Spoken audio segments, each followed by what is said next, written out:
going on, everybody? Back again here for Rolling Out Business Exchange. Your host, Malik Brown, of course, here at Business Exchange. We talk to those business people in the world doing amazing things. And today, I'm with a special guest today. I'm with my guy, Henry Mason. He is the founder, president of Precious Hospice. My guy, Henry, how you doing, man? I'm good, man. Thank you for having me. How are you? Nah, doing good. Thank you so much. I wish I would have got the memo with the suit, man. I definitely would have put mine on. But no, we're good. We're gonna roll. Appreciate it. But yes, like I said, Precious Hospice. I guess let the people know. I guess for you, what was it? Did you wake up one morning and decide you wanted to do something like this? What was that moment for you, like that wanted you to kind of go into this? It's a long story, but I'm gonna try to Yeah. put it together real quick. My mom used to work for one.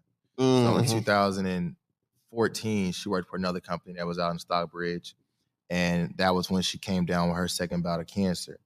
So she took a little break from that position, and she had to go through her radiation on chemotherapy treatments. So while she's going through those treatments, they just never came and checked on her. They just never really gave an effort. It just really didn't show anything of that they cared about the employees, or I don't know if it's African-American employees or whatever it was. It just didn't sit right with me. So at the time I was doing government contracting up in DC, and I was coming down and visiting her through her treatments. And so we're sitting there one day and I said, what is this that you do? Like, what is this hospice thing? And how come I've never heard of it? And I'm a finance major from Morehouse, and I'm like, I'm pretty good with numbers and understand those things. I had never heard of this program. So she walked me through the program. I said, I think we can do this. She said, no. She said, these companies are huge, Henry. They're big companies, a lot of funding, things like that. I said, no, I'm pretty smart. I think we can do this, right? Yeah. So we went down, and while she was going through her chemo treatment, she sat there in pain and agony, and she wrote out the procedures and the policies. This is how you do this. This is how this works. This is how you take care of people. And she said, this is what I want you to do differently. And I said, what is that? She said, I want you to take care of our people with some dignity and respect. And I said, really explain to me, what does that mean? She said, companies have it set up where certain people get hospice for a certain amount of time, and African Americans get it for short times. Wow. So people who are African Americans get it for an average of 2 to 3 weeks, and those who are not African American get it for upwards of 2 years. And I said, well, why is that? Like, why? Explain to me why that is. And this is something no one talked about.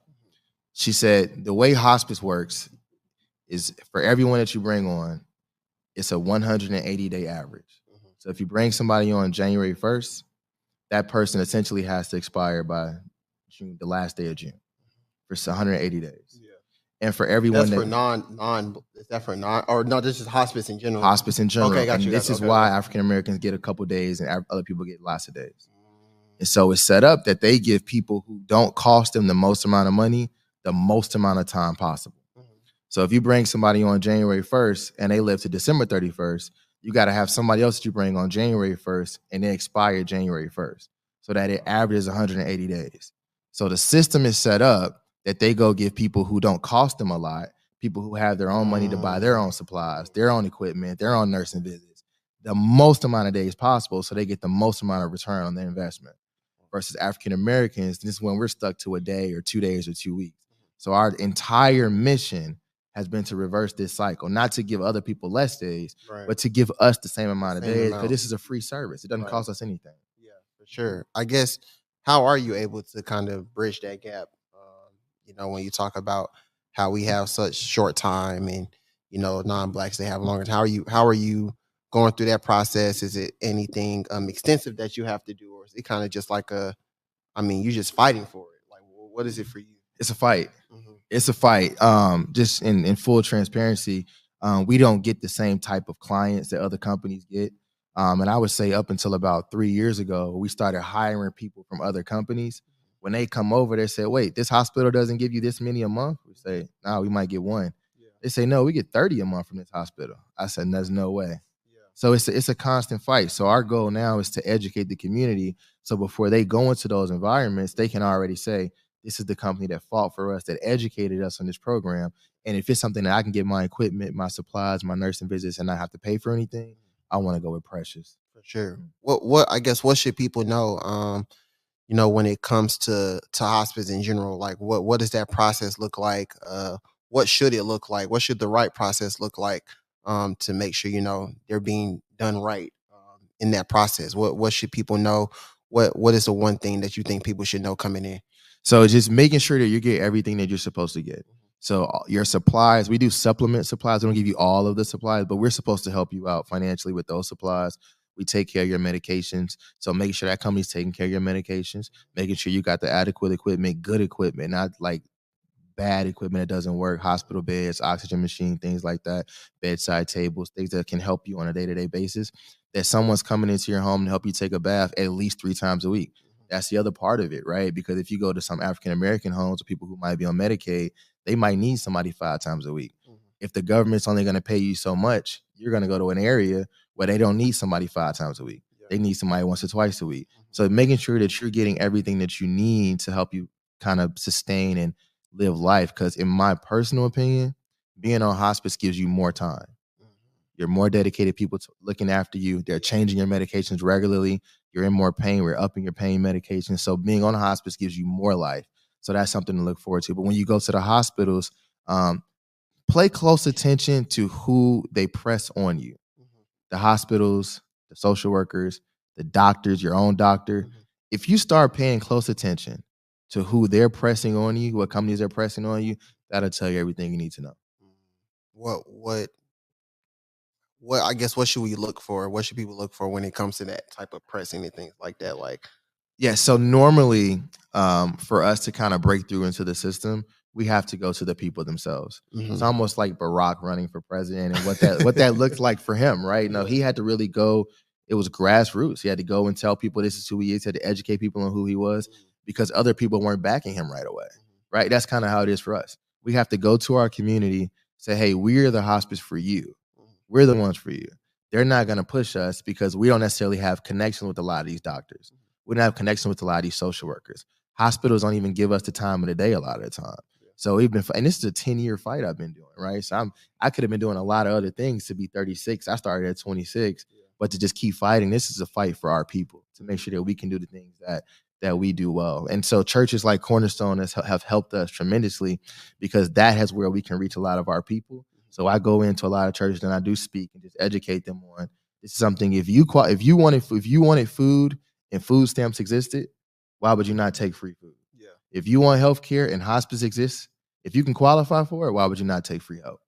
That's how I word it. Definitely. I guess in a broader, just what do you think are some of the? I feel like you kind of named one, like the false narratives of like hospice. Like, what are some of those things that are like stigmas and things like that are out there about hospice that just aren't really true? That you're coming on here to die. And, I say this respectfully, the hospice company can only make money if the person is alive. So we have no interest in doing anything. It doesn't even make business sense. Our goal is to extend your life for as long as we can. So we don't try to play God. Right. So if the doctor says you got 6 months or less, that's between the doctor and what he's seen data wise. But my dad was on hospice for 2 years. President Carter's coming up on 19 months. So there are people who have been on hospice. I've seen this for as long as 6 years. And you can also graduate because we can only keep you on service if you're not getting better. Some people come on, they get better. We have to take them off, move them to palliative care or home health or something like that. But it's not where you come in and you expire. Like that's how it was in the 90s. It's not like that no more. Now that this program is saving people from going back and forth to the hospital, imagine your average hospital bill. Have you seen a hospital bill before? Man, it's insane. Shoot, especially with no insurance. No insurance? Come on. So this is a goal of mine, not just for us, not just for the people, but also for Medicare as well. They're saving them money from those hospital bills as well. For sure. For you, I know you say you started this when you were 26. I'm 26. So okay. I guess like how did you keep that mindset of continuing to fight and continue to just, not give up for something like this? It's bigger than me. Yeah, it's like when my mom, and she sat there, and my mom passed in 2022 from that same type of cancer she had in 2014. But one of the things she always said was like, this ain't about you, right? This is just, you're just a vessel, a conduit. And God put you in this place for you to understand it. And I don't want you to feel like you're wasting years. You're learning. So you go through 5 years, 7 years before you start really making any type of headway. It's like you have to understand that this is a bigger picture here. And as long as you stay focused on the bigger picture, whatever's going on in your life, it don't matter. Because my goal is to help thousands of people get access to this quality health care. For sure. I guess I don't even want to ask you because about grief. I want to ask you just, when those people come in, and their loved ones are still there with them. What's that message that you give them to keep the faith, keep fighting? Like, we got you. What does that message look like? Hope. So if you take the word hospice, you pull a couple letters out, you get the word hope. Hospice is about hope. So you have more hope for the future because no matter what happens, that thing was going to happen. But can we give that thing, that time, the best quality possible? Can we keep them from going back and forth to the doctor, back and forth to the hospital? We have patients now, sometimes 95, 98 years old. And a lot of people say, hey, we still want to try these things or try those things. We're saying, that's not about being comfortable. Would you want to do that at 95? Not likely. You want to be home. You want to be comfortable. You want to enjoy your kids, your grandkids, your great grandkids. And that's the message that we try to send to people. Like, don't worry about what's going to happen on the back end. That's between God. God got that. For sure. But we got you while the person is here. Definitely.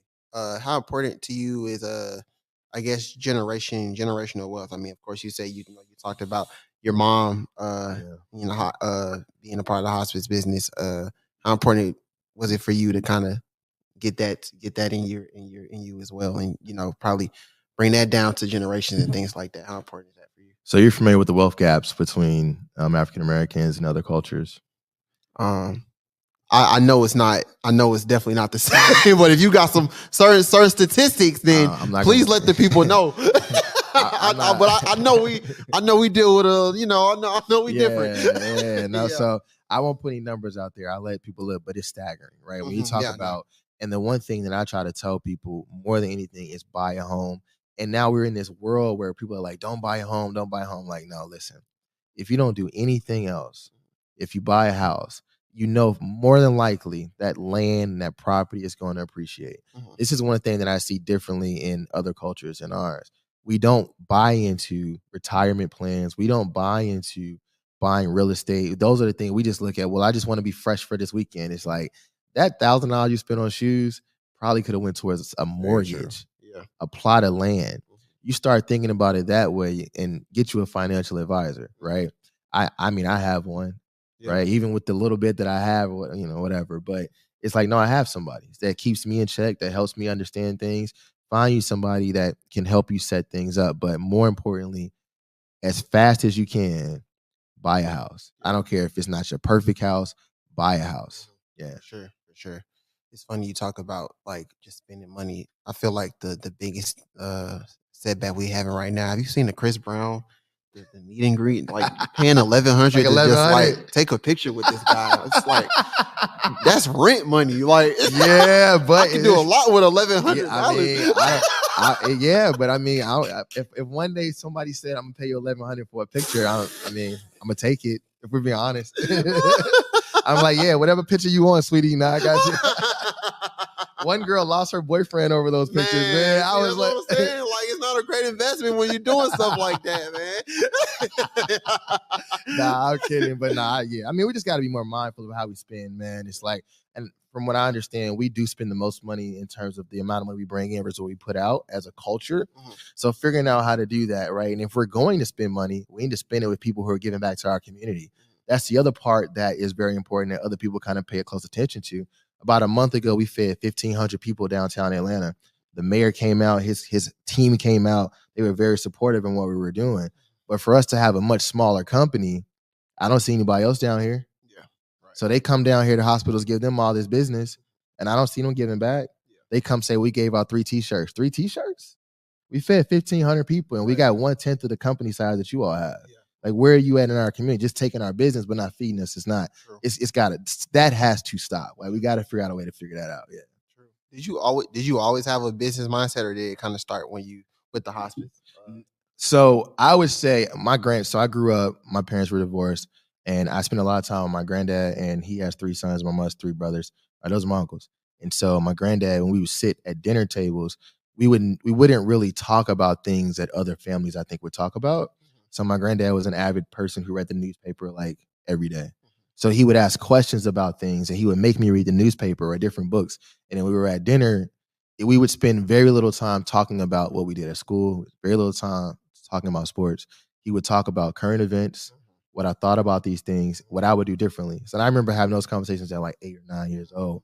And then you circle back with that and you start seeing my uncles who were entrepreneurs or entertainers or still entrepreneurs or lawyers and different things like that. I think that, and I'm very transparent about that.